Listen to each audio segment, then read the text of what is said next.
Olá, meus amigos, é com muita alegria que eu estou aqui para falar um pouquinho mais para vocês da Oficina da Alma. Eu quero lembrar que esse programa está sendo transmitido ao vivo pelo Facebook do MAP e pelo canal do YouTube, também do MAP.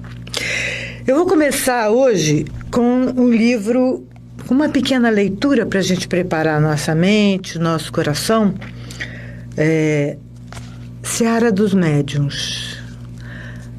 Na verdade, nós todos somos medianeiros, né? Medianeiros do mundo espiritual para o mundo físico. Talvez essa seja... Existem aqueles que são médiuns ostensivos, mas Kardec nos lembra, na verdade, todos somos médiuns, porque todos temos essa capacidade de trazer essa consciência do mundo espiritual, do mundo astral e para o mundo físico. Então eu vou abrir aqui o acaso, aptidão e experiência. Reunião pública de 29 de julho de 1960, questão número 192. Queres ouvir os desencarnados de maneira correta? Aspiras a enxergar nos reinos do espírito sem nenhuma ilusão. Pretendes cultivar o intercâmbio medianímico sem leve tisna de engano. Estendes os braços e esperas por sublimes demonstrações. Contudo, entre aptidão e experiência, há sempre distância igual àquela que existe entre projeto e realidade. Aptidão é planejamento, experiência é dedicação. A aptidão aponta o professor, a experiência faz o ensino. A aptidão indica o tarefeiro, a experiência cria a obra. A aptidão sugere, a experiência edifica. Em mediunidade, qual acontece em qualquer outro serviço nobre, não há conquista relâmpago. Se te propões a engrandecê-la, recorda os operários obscuros da evolução que passaram no mundo antes de ti, lutando e sofrendo para que encontrasses o caminho melhor. Nenhum deles ficou na estação do entusiasmo ou na porta do sonho. O suor de semelhantes heróis anônimos transparece das leis com que te garantes, do alimento de que tu te nutres, da roupa que vestes, da estrada que percorres ou da casa que habitas. Qualidade mediúnica é talento comum a todos.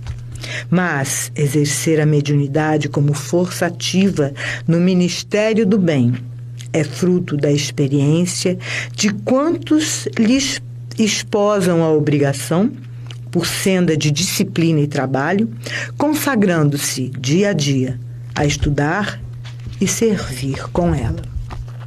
Muito oportuna a nossa página. E a gente vai agradecer a oportunidade de estarmos aqui. Vamos pedir ao Mestre amado que acolha os nossos corações, as nossas preces e que nos faça perceber a sua presença. Mestre querido, guia-nos para que o bom caminho possa nutrir-nos sempre com a melhor experiência. Lembrando que nem sempre a melhor experiência é aquela que acertamos, mas é aquela que experimentamos caminhos novos, mesmo errando. Porque é a partir do erro que se faz o conhecimento, o aprendizado. Que Deus nos abençoe. E continuando as nossas... o nosso grupo, o nosso estudo, eu gostaria de retomar a evolução humana. Nós falamos no primeiro segmento, na primeira aula nossa, o primeiro vídeo, da evolução desde a construção dos mundos até a evolução nas formas físicas, no vegetal, no animal, até chegar ao reino hominal. E nós, então, agora vamos falar exatamente do reino humano. Como isso acontece? Como nós nos tornamos, como nós viemos para a experiência e para que o fazemos? Nós, como já falamos, mesmo sem que o saibamos, mesmo que ainda não tenhamos essa consciência, nós somos filhos de Deus. É a sua consciência que está presente em cada um de nós. E nosso corpo, e nosso ser, a nossa matéria, é a mesma matéria das estrelas.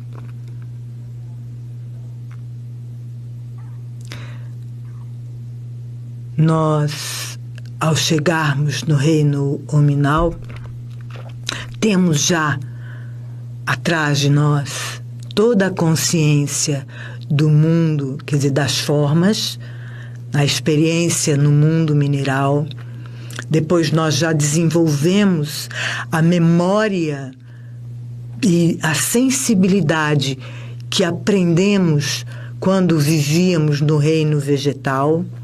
Aprendemos a desenvolver a inteligência concreta para superar as dificuldades a partir da experiência no mundo animal, quando os problemas concretos de sobrevivência nos atiçavam a inteligência e começamos a resolver os problemas.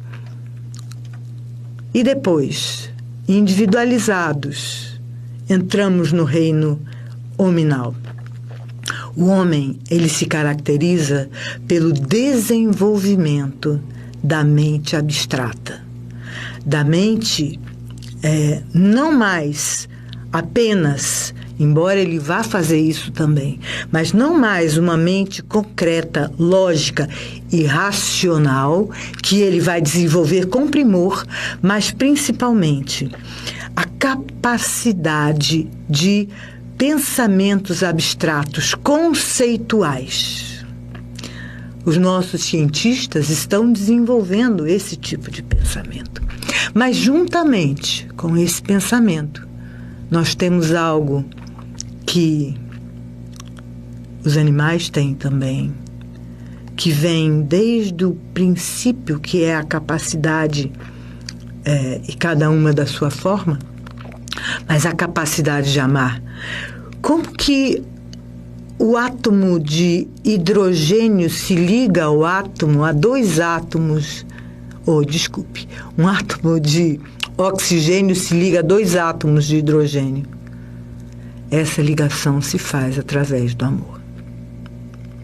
Como um vegetal oferece os seus frutos a todas as criaturas, aos pássaros, aos animais, aos homens, isso também é um ato de amor.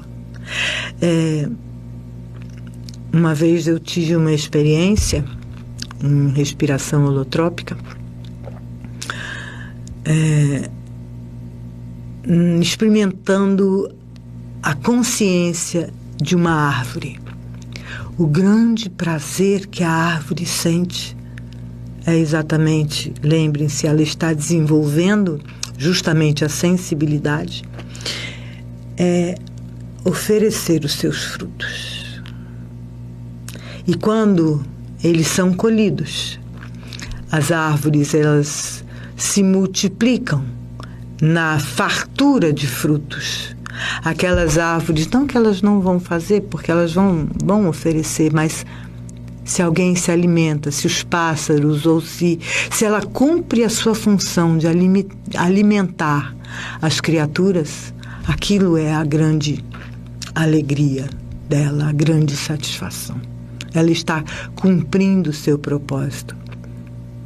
E se vocês pensarem nos animais, e eu vejo, quem tem cachorro em casa ou gato sabe bem disso,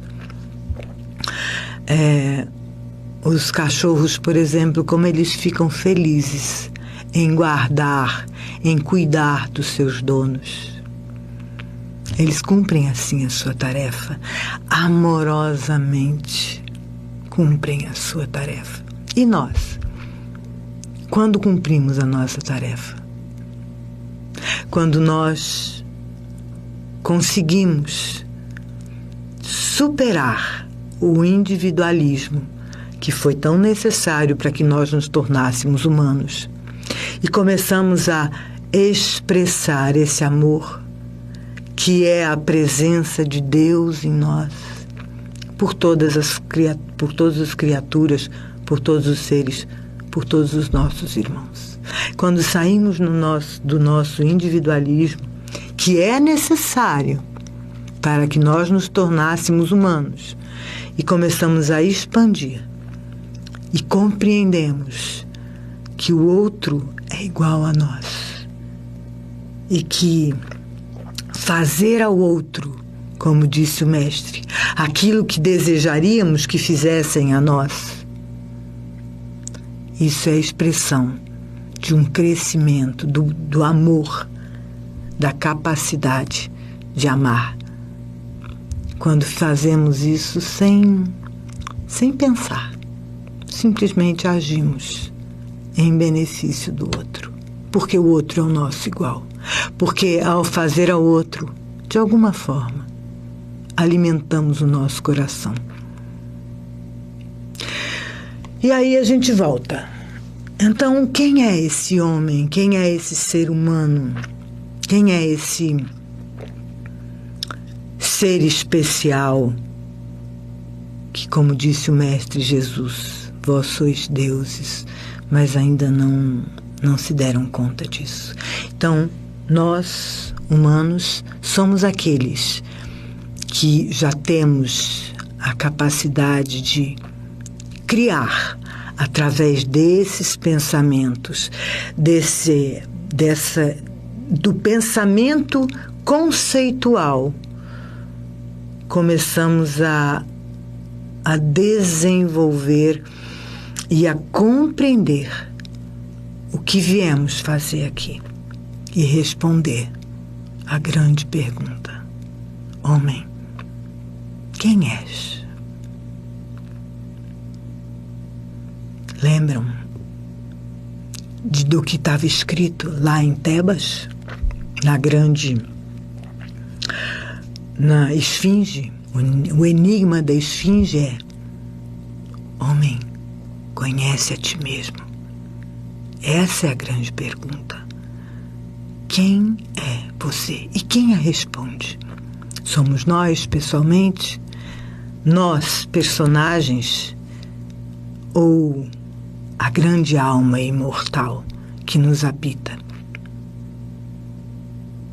O ator, esse ser que amealha durante todo o seu desenvolvimento como humano, todo o seu período de vida como humano, até chegar a um nível ainda mais sutil, que vai ser o próximo nível de consciência, que é a consciência crística. Mas o que nós viemos fazer?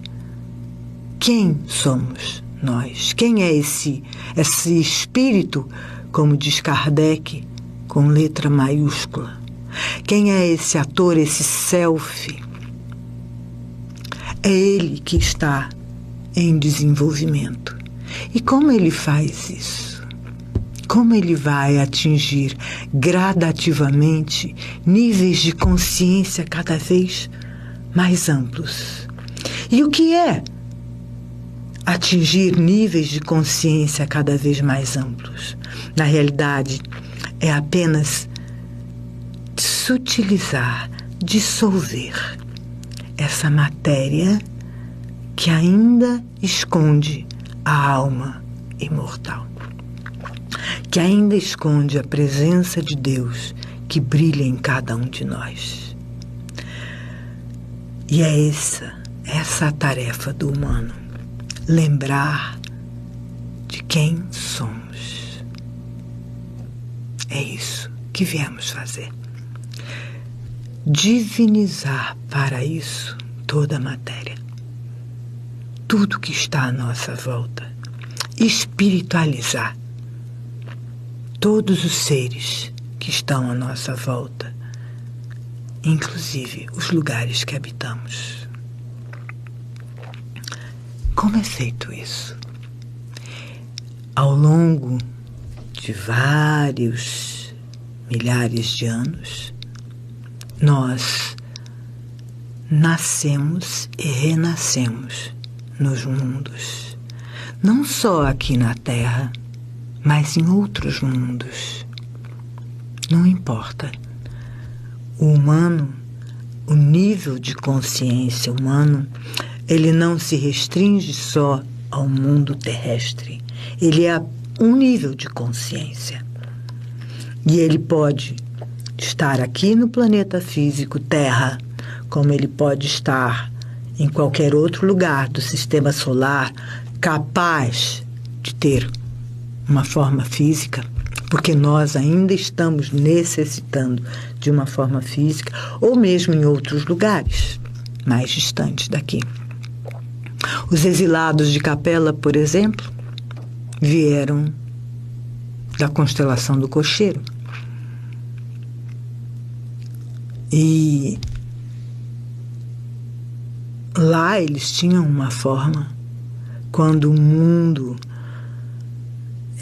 quando Capela atingiu um determinado nível de desenvolvimento, alguns daqueles que lá estavam já não podiam mais ficar lá porque não teriam condições de acompanhar o desenvolvimento do planeta. E então vieram com instrutores, não vieram sozinhos, porque nós nunca estamos sozinhos. Vieram com instrutores para a Terra e deram um avanço enorme tecnológico e mesmo de consciência a nós que habitávamos aqui antes da chegada deles. E você? De onde você vem? Será que você evoluiu num outro lugar como animal e aqui você aportou no início da Terra? Ou você vem de outras estrelas, de outras galáxias?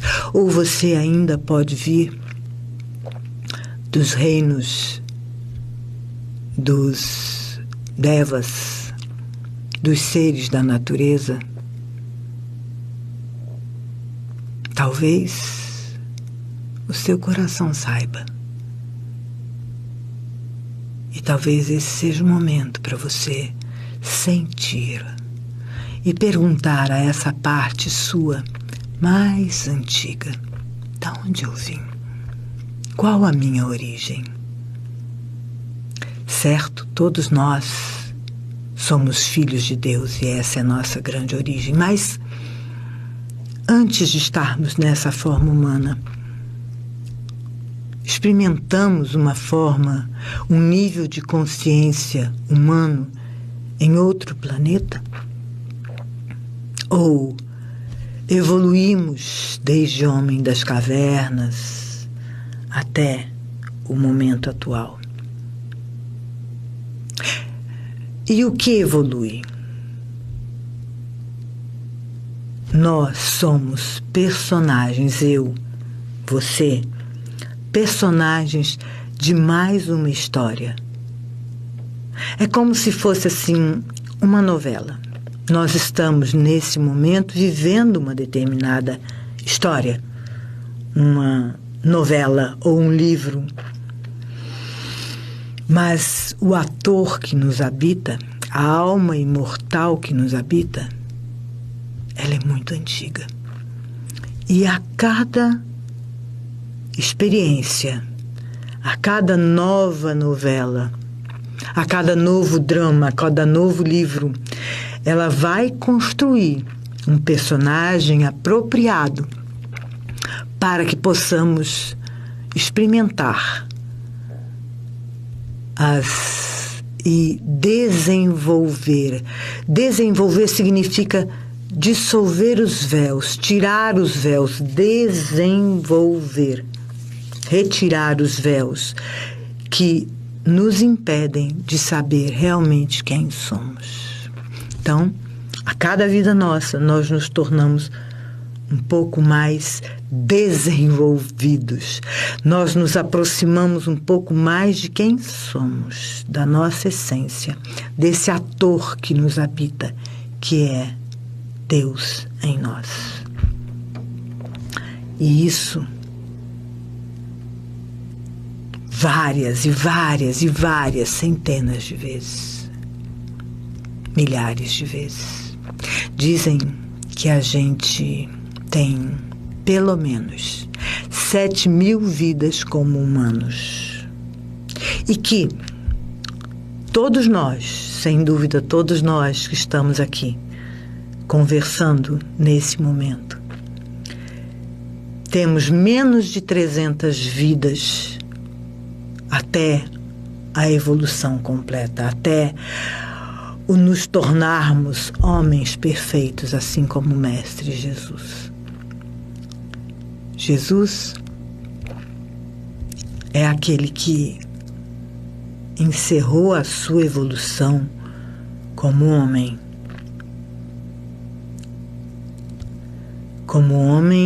E atingiu um novo nível, que é o nível de Cristo, que nós também vamos atingir. Dentro da espiritualidade do hinduísmo, eles chamam o nível de Buda. É a mesma coisa. Cristo é um Buda e um Buda é um Cristo. São níveis de consciência acima do nível de consciência humano. Ok. É quando o Mestre Jesus diz: não sou mais eu quem digo, mas o Pai que fala através de mim. Porque Ele e o Pai já são um. Nada mais o impede de estar em conexão direta com o Criador, com Deus. Por isso, não é mais Ele quem fala, mas Deus que fala através dele, Pai que fala através dele. E todos nós atingiremos esse nível. Isso é inevitável. Por isso, nós não precisamos ficar desesperados e nem angustiados com as nossas dificuldades. Tudo bem, a gente às vezes fica muito preocupado mesmo com os obstáculos de cada dia. Mas, gente, isso tudo vai passar. Tudo isso vai passar. E tinha um homem que estava muito desesperançado, andando pela praia, e nisso ele tropeça num objeto e ele se abaixa para ver o que é aquilo que interrompeu o caminho dele. E ele descobre que é uma lâmpada dessas de Aladim. Ele olha para aquilo, talvez agora, finalmente, todos os meus problemas vão ser resolvidos. Eu estou tão angustiado, estou tão preocupado, mas com essa lâmpada resolvi o meu problema. E aí ele começa a esfregar a lâmpada. E aí um gênio surge. Olha para ele, agradece por tê-lo libertado. Falou, tudo bem, mas você tem, claro, me libertou. Tem um desejo, mas gênio, não eram 3 desejos? Não. Época de recessão, nada de 3, é um só. Então, escolhe bem o que você quer, porque é um único desejo. E aí ele ficou, puxa vida, mas um único desejo, como que eu vou resolver isso? Um único desejo. E pensou, eu estou tão angustiado, o que eu posso fazer? Porque se eu peço isso aqui não vai resolver o meu problema, se eu peço aqui também não, o que eu posso fazer? E aí o gênio já estava ficando um pouco impaciente com aquela demora toda. Ai, já sei. Seu gênio, eu já sei o que eu quero. Eu quero algo que, quando eu estiver triste, angustiado, eu fique bem. E quando eu estiver bem, eu fique melhor ainda. Eu descobri o que eu queria, é isso. O gênio, pois não, por favor, abra a sua mão. O rapaz já achou meio estranho, abre a mão, mas tudo bem, ele concordou. E aí o gênio coloca um talismã escrito: isso passa, isso vai passar. Ele olhou para aquilo e falou: gênio, não posso entender. Como você me coloca esse talismã? O que eu pedi foi que quando eu estiver triste, eu fique bem. Pois então, amigo, é exatamente isso. Quando você estiver triste, você vai olhar para esse talismã e vai perceber que isso vai passar. E quando você estiver alegre, muito feliz, você também vai olhar para o talismã e vai lembrar que a felicidade também não é permanente, também vai passar. E, portanto, você vai ficar feliz. O rapaz fechou a mão e falou: o meu sofrimento vai passar, porque já passou. E ele seguiu confiante. Porque os nossos sofrimentos passam. Quando a gente está muito angustiado, os mestres dizem: vá dormir. Por quê? Porque o sono leva você para um outro lugar. Para o lugar da alma. E quando você está sem essas preocupações, você não sabe mais que você é pessoa, você não tem mais problema de dinheiro. Você simplesmente vive na razão, na essência da sua alma. O sono leva você para esse lugar. Então durma. Tome um banho. Se precisar, tome um chá quente e durma. Se precisar, conte, respire. Às vezes a gente está muito ansioso. E lembrem-se, a ansiedade vem do coração. Mas quem controla o coração é a respiração. Então, quando a gente está muito ansioso, se a gente respirar pausadamente e ritmicamente, a ansiedade diminui, porque vai diminuir a frequência do coração. E isso é fundamental para a gente manter ou restaurar a calma. Molhe a cabeça, molhe a nuca, molhe as têmporas e respire devagar. Contando o mesmo número de vezes, por exemplo, 7, contando até 7 na inspiração, prendendo 7, expirando 7 e prendendo sem respiração 7, fazendo um quadrado. Inspira 7, prende 7, expira 7 e fica sem ar por 7. Devagar. Se puder aumentar para 8 é melhor. Devagar. Isso vai acalmar o seu coração e vai acalmar a sua mente. Confiem, vai passar. E voltando agora à alma imortal, lembrem-se, nós já viemos aqui muitas vezes, já superamos muitos problemas e muitos outros ainda serão superados.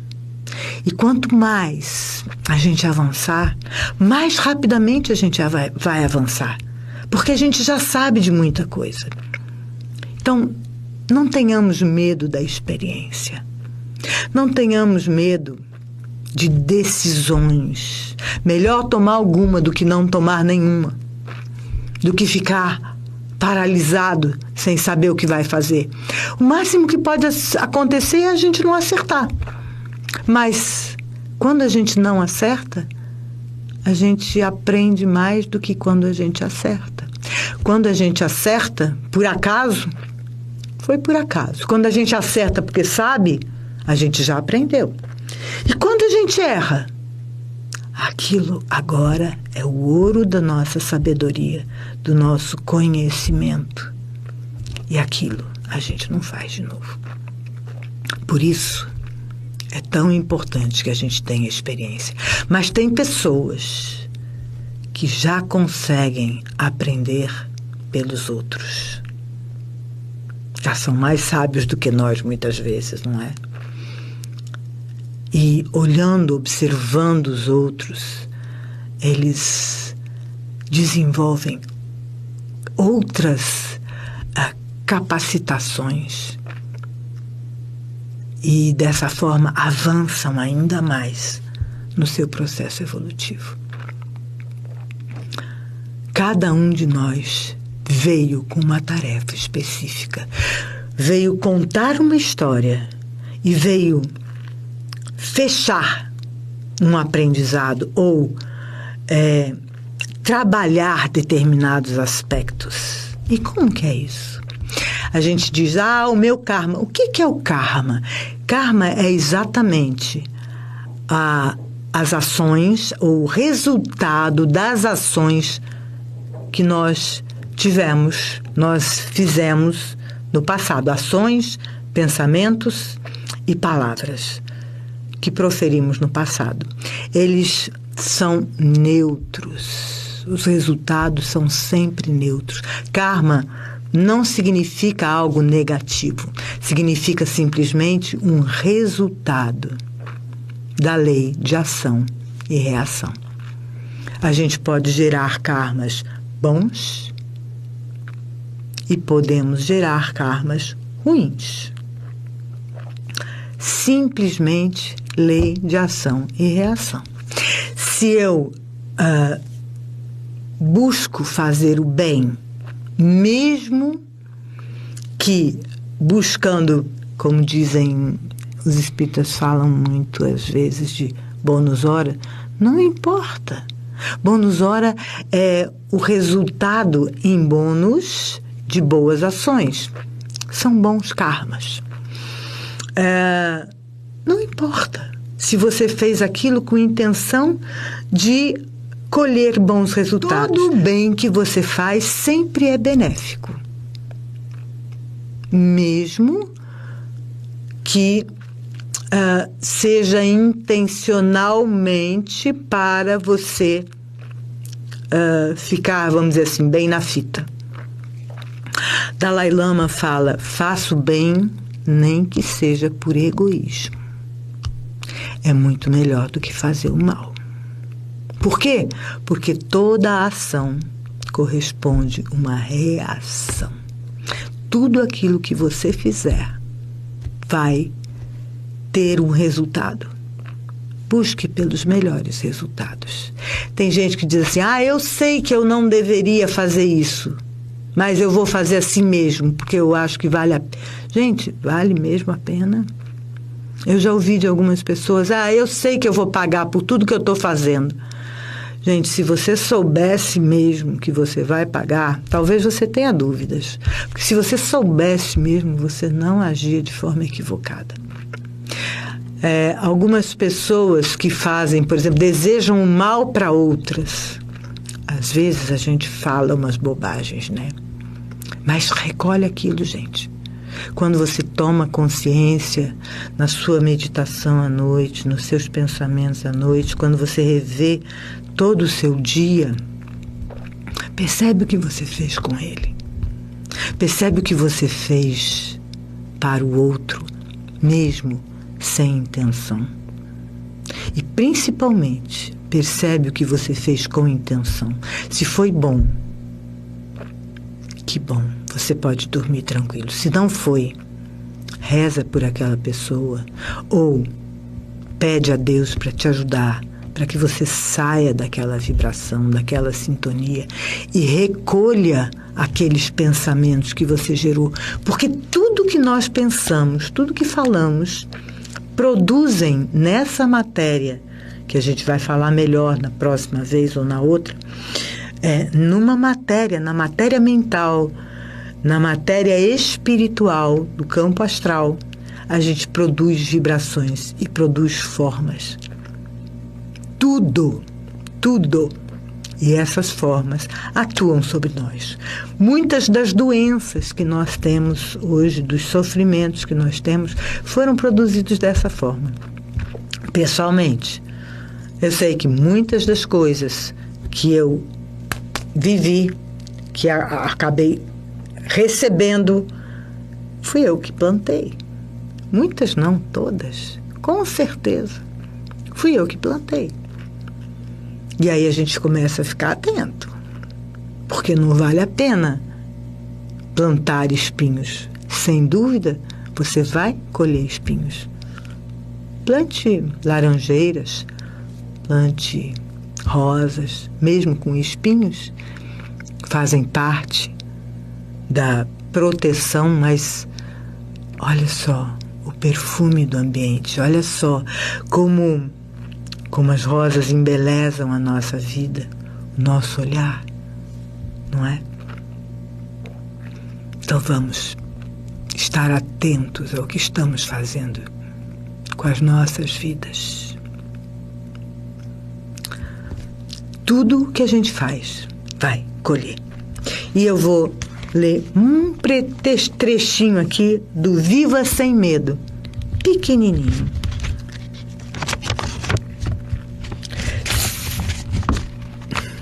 Seja cauteloso, não medroso. Tem tudo a ver com karma. É difícil encontrar alguém que não tenha medo de doença. Bem oportuno agora, né? O temor foi dado ao ser humano como dispositivo de alerta para poupá-lo da dor. Não significa que deva ser cultivado ou mal usado. O excesso de medo só serve para debilitar nossos esforços na remoção das dificuldades. O temor cauteloso é sábio. Quando, por exemplo, conhecendo os princípios da alimentação correta, você raciocina: não vou comer esse bolo porque não me faz bem. Mas a apreensão irracional causa enfermidades. É o verdadeiro germe de toda moléstia. O medo da doença precipita-a. Só de pensar nela, você já a atrai. Por quê? Porque o medo produz uma fraqueza no campo astral da gente. E essa fraqueza no campo astral facilita que miasmas, que micróbios, que bactérias, que vírus penetrem. Se está sempre com medo de pegar um resfriado, ficará mais suscetível a ele, independentemente do que faça para preveni-lo. Não paralise a vontade e os nervos com o medo. Se a ansiedade persistir apesar da sua força de vontade, você estará ajudando a criar a exata experiência que tanto receia. Também não é sensato estar mais do que o necessário e cortês com pessoas que falam constantemente de doenças e debilidades suas e alheias. Demorar-se nesse tipo de conversa pode lançar sementes de apreensão em sua mente. Gente, cuidado com os noticiários, tá? Cuidado com os jornais, cuidado com os papos. Quem se preocupa em contrair tuberculose, câncer e problemas cardíacos deve expulsar o medo, de modo a não atrair essas condições indesejáveis. Quem já se encontra doente, debilitado, precisa de um ambiente o mais agradável possível, na companhia de pessoas de natureza forte e confiante, que o encorajem com pensamentos e sentimentos positivos. O pensamento possui imenso poder. Pessoas que trabalham em hospitais raramente adoecem por causa de sua atitude confiante. Já pensaram se os médicos e enfermeiros pensassem o tempo inteiro que vão ficar doentes? Elas são vitalizadas pela energia e pensamentos fortes que possuem. Por essa razão, ao ficar mais velho, é melhor ser discreto a respeito de sua idade. Assim que você diz aos outros quantos anos tem, eles veem a idade em você, associando-a com diminuição da saúde e do vigor. A ideia da idade avançada gera ansiedade e assim você se desvitaliza. Por isso, mantenha sua idade em segredo. Diga a Deus: eu sou imortal, sou abençoado com o privilégio da boa saúde e te agradeço por isso. Portanto, seja cauteloso, mas não medroso. Tome a precaução de fazer uma dieta purificadora de vez em quando para eliminar qualquer condição propícia à doença que possa estar presente no seu corpo.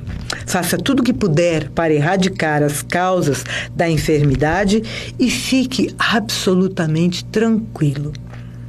Há tantos germes por toda parte que, se você começar a temê-los, será totalmente incapaz de gozar a vida.